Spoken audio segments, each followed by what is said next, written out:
syarat-syarat sahnya seorang untuk ikut kepada imam yang di depannya. Nah, ini kita nih sebagai makmum. Ada syaratnya supaya kita itu sah mengikut orang yang kita ingin jadikan imam di depan kita. Apa syaratnya? Yang pertama, alla ya'lamal ma'mumu butlana sholati imamihi. Makmum tidak boleh dia itu yakin atau mengetahui bahwa imamnya ini sholatnya batal. Jadi kita sebagai makmum, saya mau ikut orang di depan deh, saya mau jadikan imam. Nah, syarat yang pertama, saya ingin menjadikan orang imam, saya ini tidak boleh meyakini bahwasanya sholat imam ini batal. Kalau saya yakin sholat imam batal, kemudian saya menjadikan dia imam saya, ya sholat saya batal duluan. Kenapa? Ya kamu sudah tahu orang yang kamu yakini, yang kamu imam jadikan imam dulu, yakin dia batal, kok malah kamu maksa.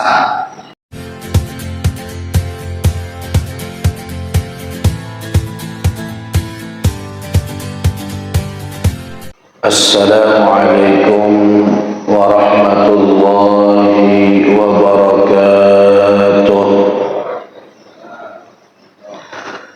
Bismillahirrahmanirrahim.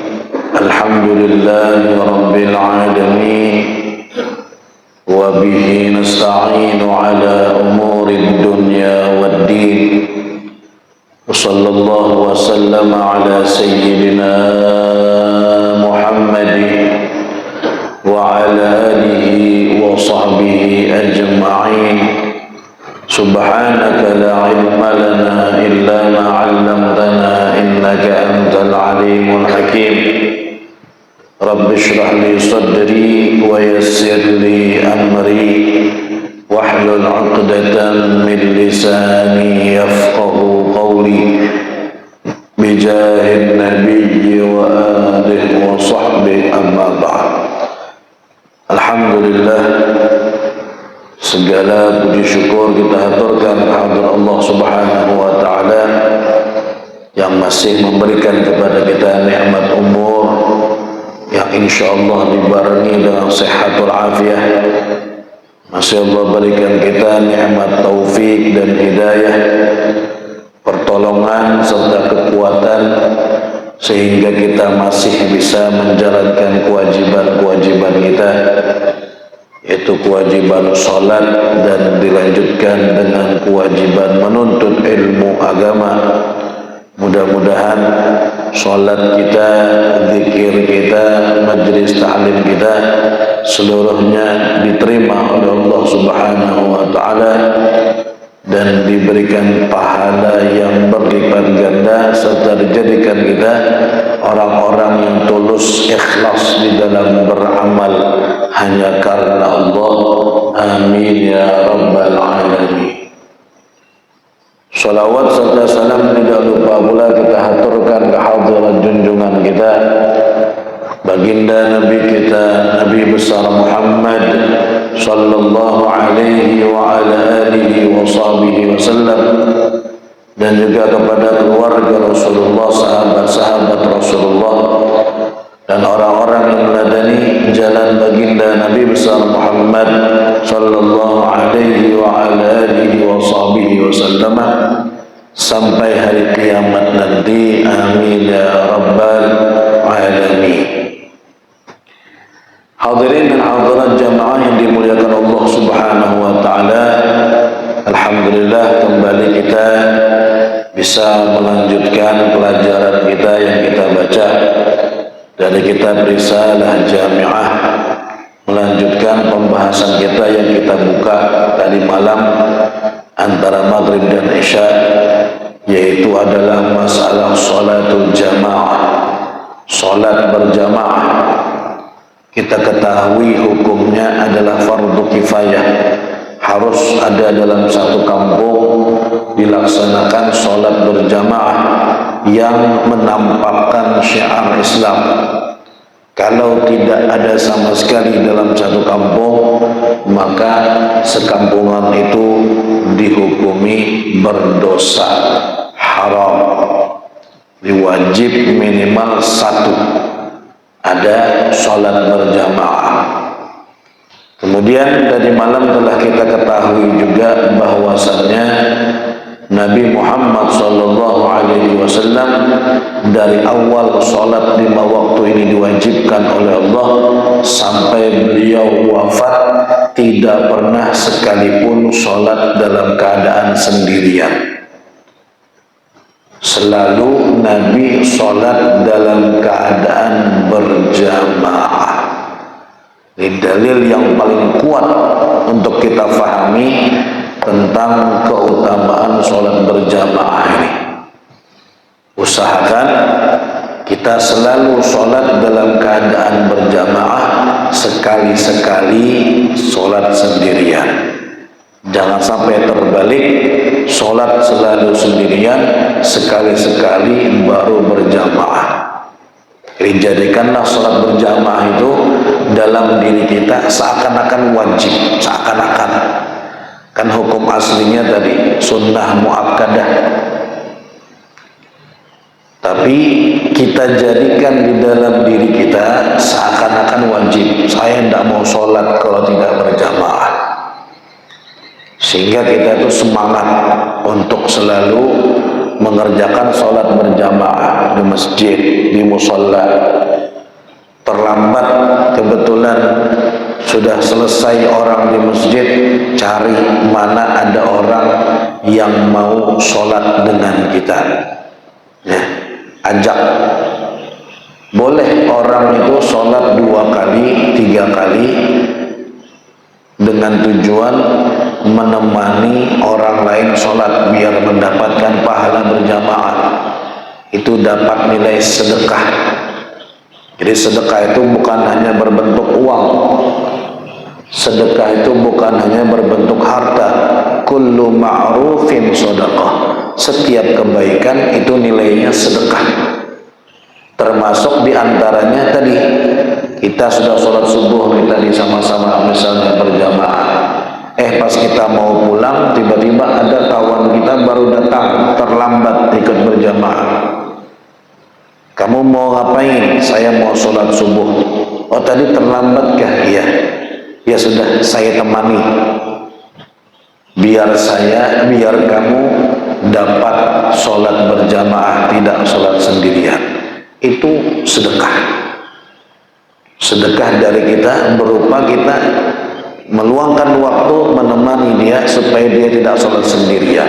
Boleh, boleh. Justru malah dianjurkan oleh Rasulullah SAW. Jadi kalau kita lihat ada orang terlambat datang, kita lagi wirid misalnya, wah ada kesempatan bersedekah nih. Mau sholat kalau iya, saya temani. Saya temani biar sampean sholatnya tidak sendirian, biar mendapat pahala berjamaah. Itu nilainya sedekah. Bagaimana cara sholatnya? Ya sama aja seperti sholat biasa, niatnya pun juga sama. Wa usolli fardhu subhi raka'ataini mustaqbil qiblati ma'muman lillahi ta'ala, sama persis. Cuman jatuhnya sholat kita yang kedua itu adalah sholat pahalanya sunnah, bukan pahala wajib. Yang wajibnya sudah dari pertama kali kita sholat, yang kedua kali ataupun bahkan yang ketiga kali juga tidak apa-apa, masih bisa. Itu niatnya tetap wajib, tapi kita yakini pahalanya pahala sunnah, karena kan sudah mengulang saja lagi. Nah, itu pahalanya sungguh luar biasa, 27 derajat bedanya. 1 juta sholat sendirian, 20 juta sholat berjamaah. Pilih yang 27, lebih banyak dapatnya. Dikisahkan juga itu ada orang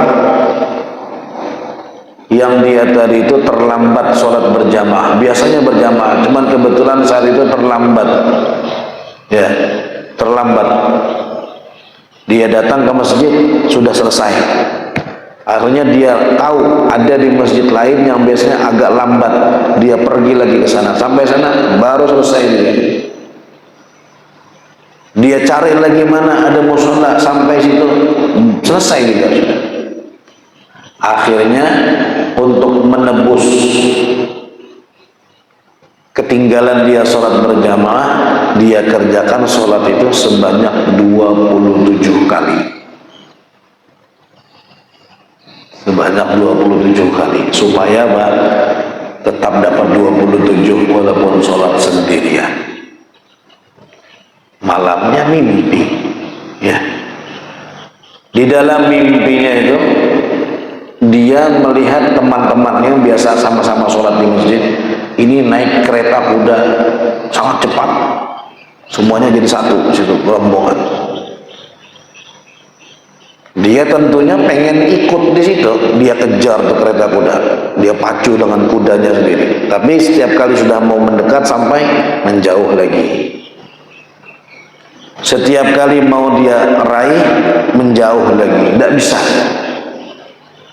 Akhirnya dia bilang, kenapa saya tidak bisa ikut dengan kalian, tidak bisa sampai ke kereta kalian? Kata teman-temannya, ya kamu sih tadi tidak sholat berjamaah. Dalam mimpinya ini, kamu sih tadi tidak sholat berjamaah, makanya tidak bisa ikut sama kita satu kereta. Loh, kan tapi saya sudah sholat 27 kali, saya sudah sholat. Walaupun saya tidak ikut berjamaah, tapi saya sudah mengerjakan sholat tadi itu 27 kali. Apa kata teman-temannya? Betul, kamu sudah mengerjakannya 27 kali. Iya, tapi kamu masih ada kurangnya. Apa? Kamu tidak dapat fadilah takbiratul ihram bersama imam. Jadi itu yang membuat kamu tidak akan bisa sampai ke tempat kita, ke kereta kita. Jadi dosa payah-payah, dosa capek-capek, tidak akan bisa kamu menyusul kita. Dia terbangun menyesal luar biasa, gara-gara tertinggal sholat berjamaah. Jadi biasakan dalam hidup kita, dalam diri kita, sholat berjamaah itu seakan-akan kita wajibkan untuk diri kita, seakan-akan. Walaupun kenyataannya sunnah. Biar semangat untuk mengerjakan sholat itu berjamaah. Syurutu sihhatil qudwah, masuk kita pada penjelasan syarat-syarat sahnya seorang untuk ikut kepada imam yang di depannya. Ya, ini kita nih sebagai makmum, ada syaratnya supaya kita itu sah mengikut orang yang kita ingin jadikan imam di depan kita. Apa syaratnya? Yang pertama, alla ya'lamal ma'mumu butlana sholati imamihi. Makmum tidak boleh dia itu yakin atau mengetahui bahwa imamnya ini sholatnya batal. Jadi kita sebagai makmum, saya mau ikut orang di depan deh, saya mau jadikan imam. Nah, syarat yang pertama, saya ingin menjadikan orang imam, saya ini tidak boleh meyakini bahwasanya sholat imam ini batal. Kalau saya yakin sholat imam batal, kemudian saya menjadikan dia imam saya, ya sholat saya batal duluan. Kenapa? Ya kamu sudah tahu orang yang kamu yakini, yang kamu imam, jadikan imam itu yakin dia batal, kok malah kamu maksa. Contoh, misal dia ngelihat imamnya ini di telapak kakinya ada kotoran cicak misalnya, itu kan najis, karena najis. Tidak boleh sholat itu ke bawah ketika sholat, nempel di kaki. Atau misalnya di kakinya kita ngelihat ada bangkai semut mati di kakinya. Kebetulan mungkin pas kita datang dia lagi sujud, kita ngelihat, wah ini ada apa? Ada kotoran cicak di kaki imam ini. Berarti kan saya meyakini sekarang imamnya sholatnya batal. Terus gimana? Apakah boleh saya sholat jadi makmumnya? Ya tidak bisa, tidak boleh. Yang ada sholatmu jadi batal juga.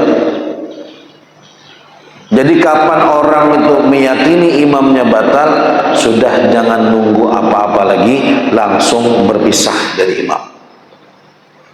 Misalnya ada sholat di depan, shaf yang pertama, ya, Saf yang pertama ngelihat ketika imamnya sujud, wah kakinya ada kotoran nih. Atau yang di belakang imam ngelihat sarungnya imam ini ada bolongnya, kelihatan auratnya, berarti batal dia ini, langsung berpisah, tidak boleh dilanjutkan. Kalau dia maksa tetap dia lanjutkan ngikut imam itu, sholatnya dia batal.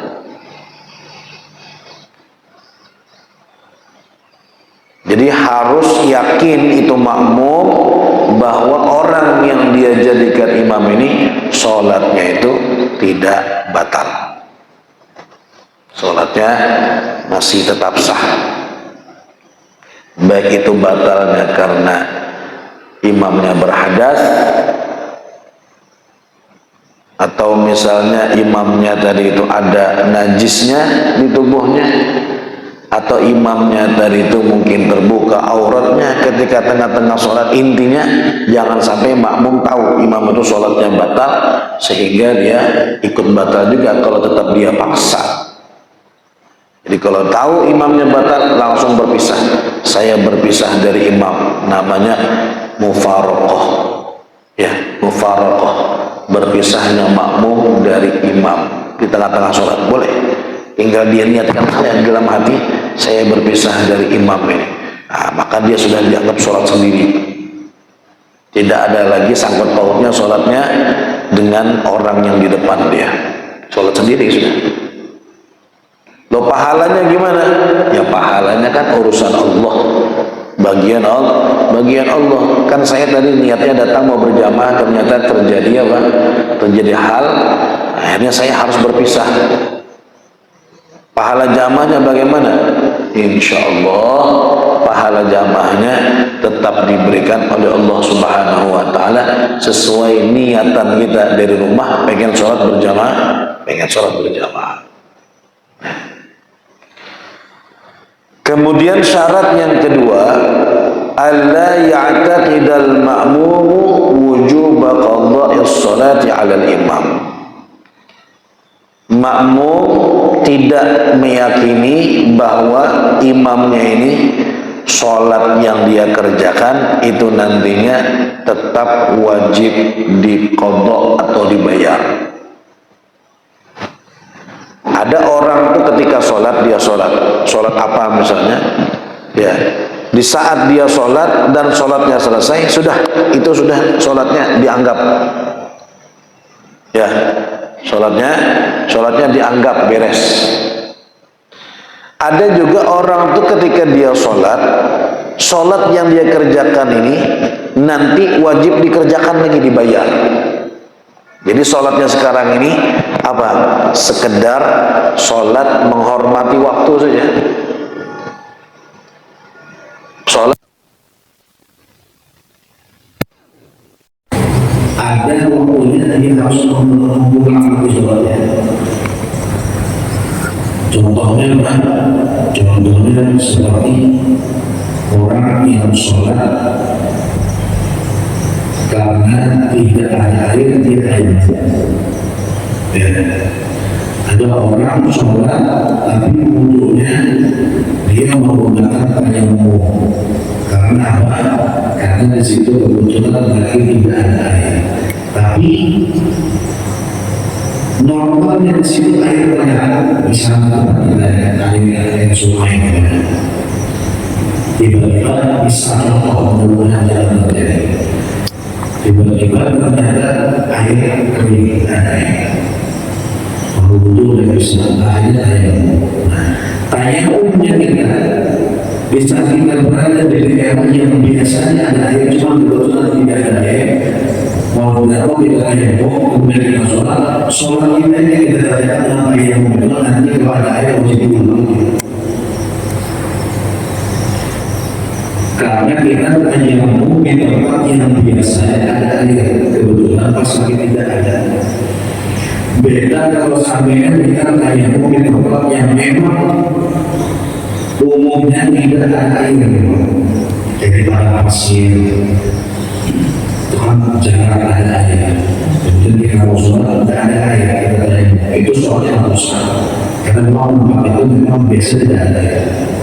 Tapi kalau tempat kita ini biasanya ada terus, tiba-tiba kita tidak menemukan air mungkin sholat yang kita adakan dalam tayammum nanti kalau ada air nanti wajib diulang menunggu boleh kerjakan.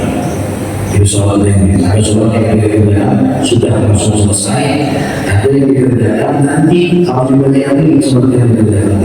Nah, kita tidak bisa menjadikan orang imam yang mana orang tadi sholatnya itu kemudian hari wajib dibayangin, karena itu cuma kita yang tidak bisa kita jadikan sebagai imam, karena sholatnya dia sedang menghormati waktu saja. Nanti ketika ada yang wajib sholatnya itu wajib dibayangin, cari mana itu kita cari mana yang imamnya yang sekiranya sholatnya langsung sah tanpa dibayangin. Itu syarat yang kedua. Syarat yang kedua adalah imam makmum. Tidak boleh kita menjadikan imam sholat orang yang sedang makmum. Jadi ini ada orang sholat ini, ada orang sholat imam di depan jamaah. Kemudian tiba-tiba ada orang dia bermakmum dengan apa? Dengan orang yang sendiri mampu menerima yang depan, tidak sah, jelas. Kecuali dia sholatnya sudah terputus dengan imam yang di depan, seperti orang sedang sholat dari imam yang salah, dia masih masuk, akhirnya boleh menjadikan imam, karena sholatnya sudah terputus dengan imam yang ada dengan imam yang ada di depan, jelas. Yang keempat adalah yakuna imam umminya. Tidak bisa kita menjadikan imam orang yang ummi. Apa itu ummi? Ummi itu orang yang tidak bisa menyebutkan huruf makhrajul huruf hijaiyah itu dengan benar. Itu jangan menjadikan imam. Macam-macam. Ada orang yang dia itu tidak bisa sempurna di dalam menyebutkan makhrajul huruf. Misal contoh, ada orang yang pelan, ya, misalnya dia tidak bisa bilang sin atau shin, semua dia baca fa, cuma saya, ya, faku, ada orang gitu. Dia tidak bisa merubah semuanya dari fa.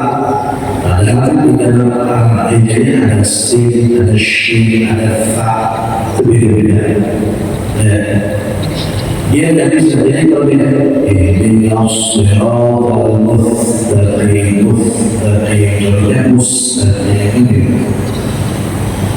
ini namanya ummi. Atau misalnya ada orang yang tidak bisa menyebut makhrajul huruf apa, salah satu yang lain, huruf yang lain. Itu juga tidak bisa dijadikan sebagai imam. Sama makmumnya ada yang bisa. Kalau seandainya makmumnya sama, tidak apa-apa. Tidak masalah. Walaupun hurufnya berbeda, ya, yang satu tidak bisa bilang sin, yang satu misalnya tidak bisa bilang mim. Berjamaah boleh, karena ada yang lain yang bisa. Jadi makmumnya sama dengan imamnya boleh, walaupun hurufnya berbeda yang tidak bisa disebutkan, boleh.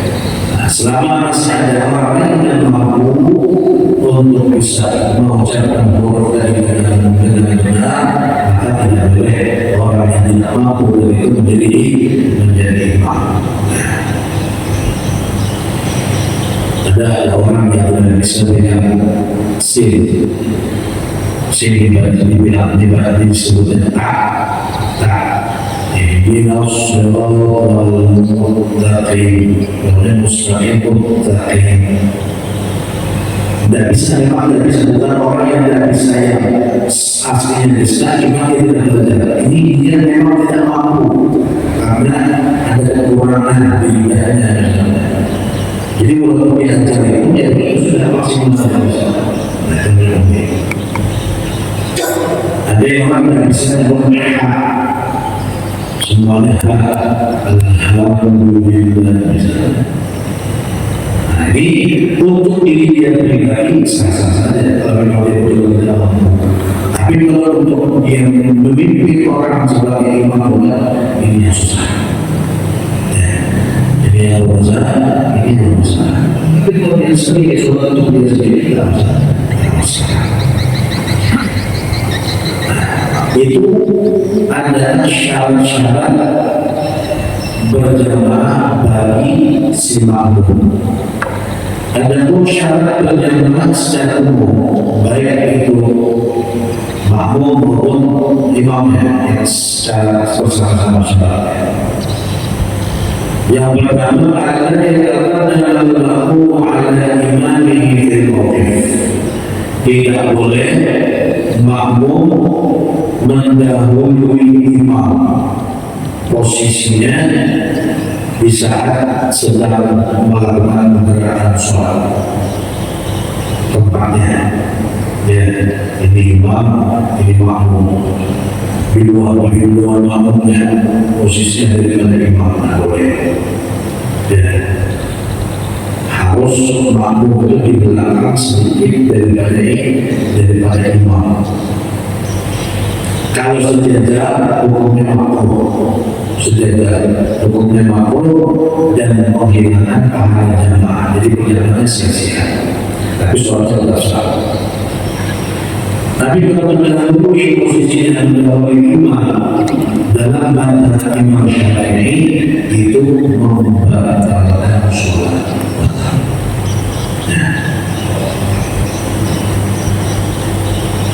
Bagaimana cara melihatnya pergerakan gerakannya sekarang?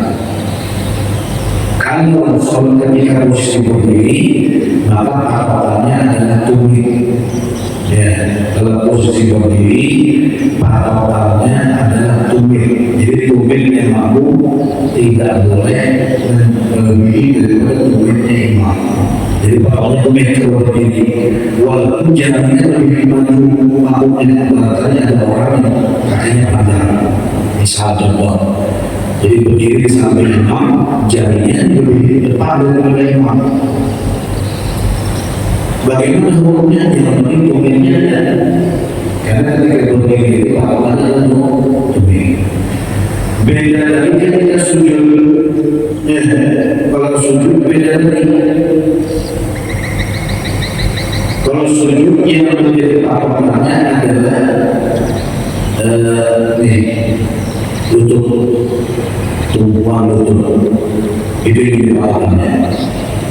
Jadi walaupun imam makmumnya di sujudnya lebih panjang, kepalanya lebih depan daripada imam, selama lututnya masih di dalam, tidak usah.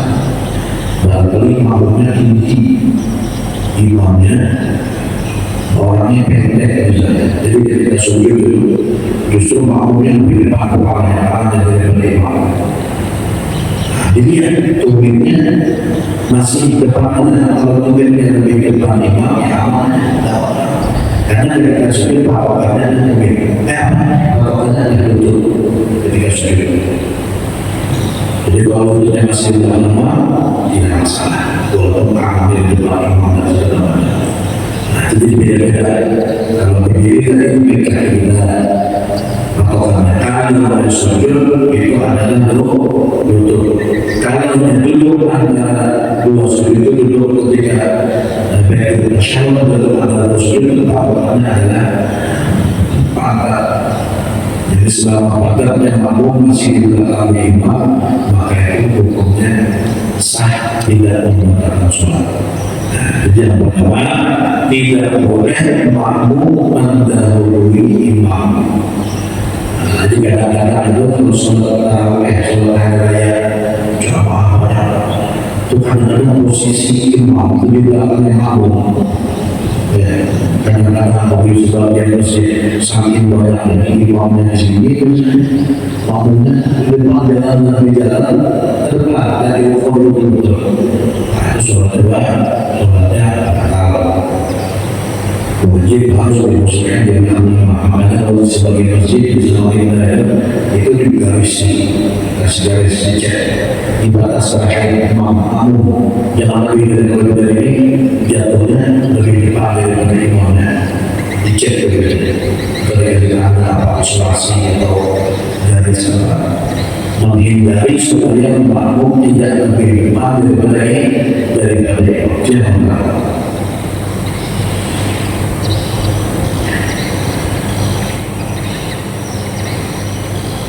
Disebutkan di sini urutan berdiri makmum. Kalau ada makmum situ ada ini, ada makmum laki-laki, perempuan, ada kecil, ada orang tua. Bagaimana urutannya? Wajib pertama yang berdiri di belakang imam besar adalah laki-laki dewasa. Laki-laki dewasa berdiri. Semua sembilan kemudian anak kecil, kemudian anak kecil, kita kasih soft di belakang anak kecil. Semua kemudian orang-orang khunta itu yang lahir dalam keadaan kelaminnya laki-laki dan perempuan ada dua-duanya jarak berbeda. Sampingnya ada mereka posisinya di belakang anak kecil. Sampingnya ada. Kemudian setelah itu turunan bisa kemudian perempuan paling belakang. Itu urutan posisi makmum di dalam sholat berjamaah, di dalam sholat berjamaah. Beda berjamaah perempuan. Ini ada jamaah perempuan semua. Jadi imamnya perempuan. Nah, kalau jamaah perempuan semuanya, maka imamnya itu berada di tengah-tengah, persis sejajarnya. Bukan begini, boleh maju sedikit. Tidak seperti laki-laki, palingnya di depan sendirian. Kalau jamaah perempuan semuanya perempuan, nanti dikit aja dari jamaah yang lain. Ada yang pingsan kakinya di depan, yang lain hampir sejajarnya. Itu kalau jamaah perempuan khusus, ya khusus perempuan. Makmum hukumnya orang itu berdiri besar sendirian makmum. Jadi jangan kita itu berdiri besar sendirian, hukumnya makmum. Misalnya kita datang, sofnya sudah penuh di kanan dan bisa mengisi. Akhirnya saya sendirian di belakang, sebab sof dia sendirian saja. Itu hukumnya makmum. Ya, berdiri sendirian, hukumnya makmum. Jadi bagaimana supaya tidak makruh? Cari tempat, cari tempat yang ada di depan ditarik, suruh berjalan menemani dia di soft belakang supaya tidak sendirian. Kalau anda datang, softnya sudah penuh, kiri kanan tapi lagi di situ mau kita berdiri sendirian di belakang. Supaya tidak makruh, cari teman. Tarik orang yang depan, suruh ke belakang. Satu, buat menemani kita berdiri ada di belakang. Tapi ada syaratnya untuk mendarat ya. Apa syaratnya? Kita tak boleh dulu. Allahu Akbar. Jangan sebelum kami jangan boleh dulu. Allahu Akbar. Pegang bahunya, tarik ke belakang. Namanya ditarik sedikit. Cuma badannya melihat orang ini pelan-pelan. Dan cari orang yang paham, orang yang sama-sama belajar mengenai mulai di salah satu belajar dalam tahun yang masih berikutnya. Jadi ada yang oh ya, ini ada yang mau menarik saya ke belakang. Kalau yang ditarik orang yang tidak paham, bingung dengan apa ditarik. Ya, saya lebih sholat kalau ditarik, bingung. Karena ditanya ingin mundur, gimana masuk dalam dunia ini prenya. Dan boleh. Jadi harus ketika kita menarik itu dia karena kira-kira jamaah yang paham. Wanita kuning kawinnya sama-sama belajar di majelis kabir betul kan? Tadi pertama mundur yang misi yang di samping geser untuk mengisi yang kosong itu caranya. Ya, jadi makhluk hukumnya berdiri sendirian ada di dalam musuh. Syarat yang kedua, ayat al-mu'min biwalad imam. Makmum itu harus tahu perbedaan untuk imam. Baik dengan cara dia melihat langsung imamnya, berbeda rukun dari rukun satu ke rukun yang selanjutnya, atau dengan cara dia mendengar takbir imam, atau dia dikasih tahu semua orang walaupun orang lain tidak sholat. Karena misalnya imam sholat saking banyak yang makmum ini, akhirnya dia sholat ujung ya. Atau misalnya imam di sini ini sholat di atas, dia sholat di atas. Boleh tidak sholat di atas? Boleh. Yang penting syaratnya dia tahu ketika imamnya berbeda hukum. Yang jadi masalah itu kalau dia tidak tahu imamnya sudah berbeda hukum, ya. Bagaimana cara mengetahuinya? Boleh dengan cara dia melihat langsung imamnya ya, langsung berbeda hukum. Atau dengan suara imam. Kalau suara Allah liman hamidah, tahu dia dengan suara boleh. Kebetulan umpamanya dia tidak melihat imam ujung sana suratnya ujungnya pas makin aku kedengaran suara imam ya benar-benar tidak terdengar suara imam. Bagaimana? Oh, kebetulan ada suara mubaligh itu yang menyampaikan suara imam. Kalau dia pernah lihat orang sholat di Mekah di Madinah, ada suara mubalighnya. Ya, imamnya Allah Akbar, ada suara mubalighnya begini. Allah mubalighnya. Yang menyampaikan. Nah, boleh walaupun dengan suara mubaligh. Walaupun dia tidak sholat, dia sedang kasih tahu dia. Yang penting orang yang bisa dipercaya, bisa kita sholat di ujung. Tidak ada mati lampu, ya. Mati lampu. Kebetulan dia bawa anaknya disuruh, nak kamu ibadah situ ya. Nanti kasih tahu bapak kalau imamnya berbeda hukum. Soalnya tidak dengar suaranya ini. Siap kata anaknya. Jadi ketika imam rukuk, anak bilang, Pak rukuk Pak, misalnya imamnya yang bilang Pak, dari pindahnya imamnya hidayahnya. Pak imamnya sujud, boleh. Selama itu bisa membuat dia tahu tentang perpindahan rukunnya imam, dia wajib tahu. Tidak boleh beda. Biasanya masalah sosialnya tidak sampai kita sholat hari yang atau sholat yang banyak orangnya sering gitu terus sampai harus jadi harus perpindahan hukumnya imam. Yang ketiga ayat makmum al-qudwah, makmum wajib niat menjadi makmum. Ya, makmum itu wajib niat menjadi makmum. Kalau dia tidak niat menjadi makmum, pertama tidak dapat pahala jamaah, yang kedua bisa-bisa sholatnya batal. Ya. Jadi niat menjadi makmum itu tidak wajib harus diambil ihram. Boleh saja setelah ihram kita rakaat satu atau rakaat atau rakaat kedua boleh. Tapi tapi dengan catatan dia niat jadi makmum dan tidak menunggu terlalu lama berangkat imam. Tapi wajib tetap niat menjadi makmum. Beda dengan imam, imam tidak wajib niat jadi imam. Sekali lagi, makmum ketika berjamaah wajib niat menjadi makmum. Tapi kalau imam itu tidak wajib niat menjadi imam. Kalau makmum dia orang yang tepat, tapi dia tidak niat menjadi makmum dan lama dia menunggu berangkat imam, sholatnya batal.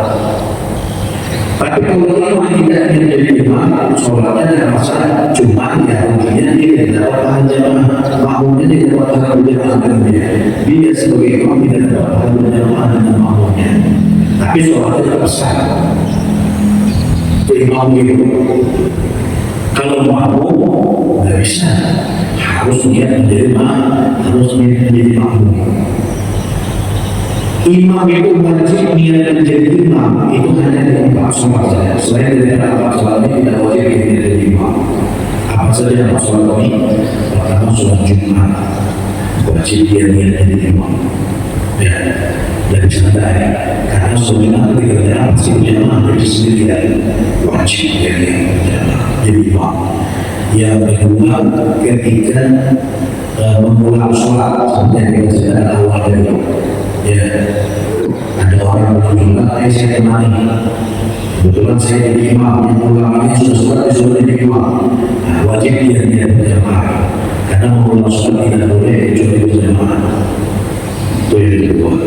Yang ketiga, ketika mengerjakan jamaah takdim. Jamaah takdim karena hujan. Nah, ini jawabannya ya. Zaman dulu itu jadi boleh jamaah takdim sholat jamaah zuhur asar. Setelah sholat zuhur langsung sholat asar jamaah takdim karena hujan. Nah, zaman dulu ada payung, ada apa. Jadi zaman itu boleh kita sholat zuhur. Oh, hujan deras. Jadi hubungan kita harus menjalankan timnya. Jadi pulang asal dan sholat kita kalau becek apa hujan itu boleh. Hukumnya boleh. Jadi habis itu langsung berjamaah dengan asar. Tapi waktu asar kosong mestinya tutup. Jika ada orang ada orang sholat kalau asar itu berjamaah lagi karena hujan. Kalau sekarang ada payung sudah, ada payung, ada mobil, ada yang ada naungan orang kalau menaung semua jalan lagi menaung lagi itu sudah hampir tidak bisa lagi kita mengamalkannya. Sampai itu terjadi maka disitulah imam juga wajib dia berjamaah karena bolehnya sholat di dalam itu harus berjamaah di jalannya. Yang keempat yang terakhir, imam wajib niat sebagai imam ketika sholat berjamaah yang dinadari. Dia bernadar, saya bernadar ingin sholat berjamaah. Ketika dia jadi imam wajib dia jadi imam. Empat ini yang pasti kita ketahui adalah sholat Jumat yang wajib kita ketahui. Itu wajib imam niat sebagai imam. Sepertinya sholat yang biasa tidak ada kewajiban imam. Dia dari imam, cuma dia tidak dapat hajat boleh dia menjadi imam. Sedikit lagi ya, satu lagi. Al-Rabi ayat al-Waqfah sholatnya harus sama cara mengadakan sholat antara imam dan makmum. Orang sholat berjamaah itu tidak boleh sholatnya sama. Bisa jadi imamnya sholat zuhur, makmumnya sholat asar, boleh. Tidak masalah. Imamnya sholat zuhur, kebetulan dia zuhur, dia mau bayar. Kemudian ada orang yang mau sholat asar, terlambat. Saya mau sholat asar, sampai mau saya sholat bikin potongan. Biasanya apa? Berjamaah sampai imamnya. Jadi imamnya sholat zuhur, makmumnya sholat asar, boleh. Jadi sholat berjamaah itu pasti harus sama sholatnya dikerjakan antara imam dengan makmum. Misalnya imamnya sholat ba'diyah zuhur, kita sholat zuhur, terlambat kita datang. Ada orang sholat ba'diyah zuhur, karena saya ikut sholat zuhur. boleh. Atau sebaliknya, imamnya sholat wajib, imamnya sholat sunnah, boleh. Hukumnya boleh. Yang penting catatannya, cara mengerjakan sholatnya antara dua sholat imam dan makmum ini sama, itu yang penting. Kalau berbeda cara mengerjakannya tidak bisa berjamaah. Contoh, ya, imamnya sholat zuhur, misalnya makmumnya sholat jenazah, ini beda. Kenapa zuhur ada makmum harus sholat jenazah, tidak ada berdirinya. Jadi namanya cara mengerjakan sholat berbeda, tidak bisa berjamaah. Ya, itu ya, kalau sholat zuhur, makmumnya sholat jenazah, kayak apa ya? Ibarat kali terjadi, karena ulama kita cuma mengerti. Atau misalnya imamnya sholat isya, makmumnya sholat gerhana. Nah, sholat gerhana ada yang dengan 2 kali berdiri dan 2 kali rukuk. Yang paling afdal itu sholat gerhana itu berdiri, baca Al-Fatihah dan surah, kemudian rukuk. Yang suruh berdiri lagi, baca Al-Fatihah dan surah lagi, baru rukuk lagi, baru lanjut ya kita saja. Jadi 2 rakaat tapi berdirinya 2 kali, rukuknya 2 kali. Jadi 4 kali totalnya dalam 2 rakaat. Nah, kalau dia sholat gerhana dengan cara seperti ini tidak bisa ikut dengan sholat yang lain karena cara mengerjakan berbeda. Nah, selama cara mengerjakan sama walaupun rakaatnya beda, tapi cara mengerjakan sama, yang satu sholat isya itu sholat maghrib kan beda rakaatnya, ini 4 ini 3, tapi kan cara mengerjakan sama, ada yang rukuk yang dia sama boleh. Tidak masalah. Wallahu a'lam bishawab. Masih ada upaya banyak sebenarnya syarat-syarat berjamaah ini, termasuk perbedaan antara sholat berjamaah di masjid dengan di luar masjid ada syarat yang berbeda. Harus nanti ada memungkinkan imam untuk berjalan. Ya, seperti kita sekarang ini penghalang perempuan ini boleh kan digunakan seperti itu. Ada syaratnya, bagaimana yang boleh, bagaimana tidak boleh. Ya, kan ada syarat harus makmum itu boleh mengirimah asal dia itu kalau yang berjalan bisa sampai imam, tidak terhalang. Ya, itu kan perlu berhak bisa kalau jalan dalam tidak bisa. Bagaimana boleh ada penjelasannya yang jelas yang akhirnya sebentar ini boleh, yang pakai ini boleh. Ada yang boleh pada nanti Allah diperbolehkan dalam umur sehat walafiat. Allah Subhanahu wa taala berkata kembali di majlis kita yang mulia ini, dan mudah-mudahan Allah Subhanahu wa taala Allah Subhanahu wa taala kita dalam kasih sayangnya, dan mudah-mudahan Allah Subhanahu wa taala memberi ilmu yang banyak yang bermanfaat yang bisa kita amalkan di dalam kehidupan kita, dan insya Allah ibadah kita semakin waktu semakin baik, dan insya Allah diterima oleh Allah Subhanahu wa taala. Amin ya rabbal alamin. Mudah-mudahan yang sedang sakit Allah berikan kesembuhan dari segala penyakitnya, dan mudah-mudahan sehat tambah sehat oleh Allah di dalam ketaatan kepadanya, dan mudah-mudahan Allah Subhanahu wa taala mengampuni dosa-dosa kita, Allah hapus segala kesalahan kita, Allah ganti dengan catatan kebaikan menjadi pendataan pahala, dan mudah-mudahan kelak nanti ketika di akhir umur kita Allah wafatkan kita dalam keadaan husnul khatimah, dalam keadaan beriman, dan Allah masukkan kita dalam syurga dengan ihsan, berkumpul dengan keluarga kita, seluruh orang-orang yang kita cintai, khususnya berkumpul dengan baginda Nabi Muhammad sallallahu alaihi wasallam di dalam syurga yang tertinggi, Jannatul Firdaus. Amin ya rabbal alamin. Amin ya rabbal alamin. Ala hadhihi wa kulli man qawmi sallallahu alaihi Nabi Muhammad sallallahu alaihi wasallam. Al-Fatihah.